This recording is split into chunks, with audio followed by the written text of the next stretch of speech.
Eder, Mech, Pallister. Sicuramente ci saranno delle spiegazioni e delle interpretazioni sia sulla data della morte e soprattutto quello che noi speriamo e siamo sempre estremamente confidenti che avverrà sull'interpretazione del quadro delle lesioni. Per quanto riguarda le interpretazioni, il pool dei consulenti della seconda autopsia non hanno mai riferito a noi cosa andranno a scrivere, quindi non so dire se sarà un'interpretazione conclusiva o meno. Vorrei soltanto puntualizzare che le indiscrezioni che sono uscite per correttezza per il professor Fineschi, che era collegato con il professor Bacci alla stessa, dove ero anch'io, quindi anche lui ha sentito chiaramente la richiesta della professoressa Cattaneo. Quella non è un'indiscrezione del professor Fineschi riferita a quell'incontro, questo sia chiaro, non è che è stata...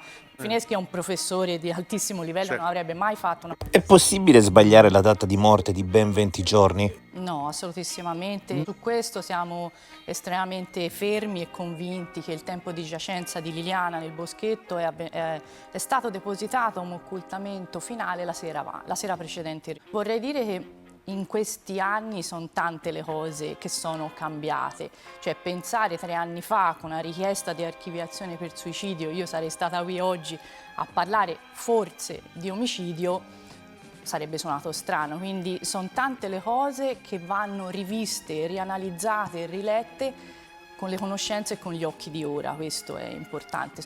Vorrei che non passasse il messaggio che siccome le lesioni non sono la causa della morte, le lesioni però non vuol dire sono poche, questo è importante, passi questo messaggio, perché ho la sensazione, magari mi sbaglio, che passando come non causa di morte vengano molto sottovalutati. Il quadro delle lesività su Liliana è importante. C'è anche il fatto che, voi l'avete detto anche tante volte, ma risottolineiamolo, che gli operatori di PG che arrivano, quindi vedono Liliana come lo vorremmo vedere noi ora fresco, no? Ci dicono non fa odore. Costantidines ci dice che 2, quasi 3 giorni un cadavere e dopo 24 ore, sdoganato il fatto che il boschetto non era una cella frigo, e questo l'abbiamo già capito, fa odore come. In più c'è quel modo di dire, no, sepa, loro lo vedono quel sangue che anche io ho visto anche nei sacchetti in seconda autopsia. I sacchetti della frutta che contenevano il viso di Liliana avevano i liquidi di Liliana, i fluidi ematici, quindi queste sono 2 cose. Tra l'altro c'è la stranezza, diciamo, se io per assurdo, Fabiola Giusti, pensassi ok, Liliana si è suicidata. Il cordino e i sacchetti ci vengono mostrati da Sebastiano essere in casa.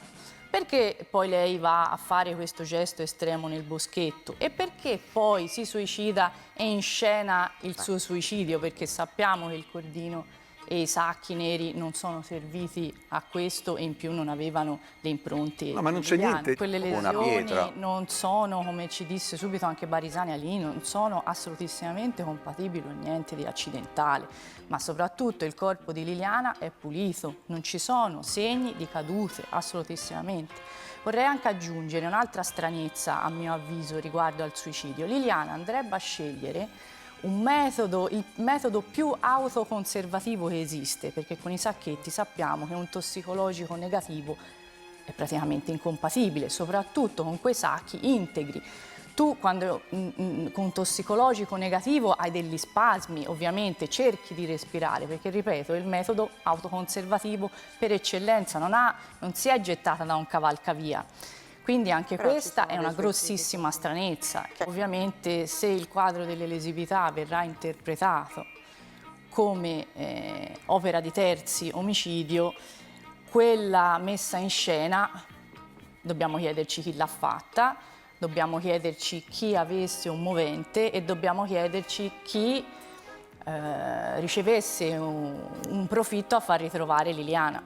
Ehi, non dimenticare di iscriverti a questo canale.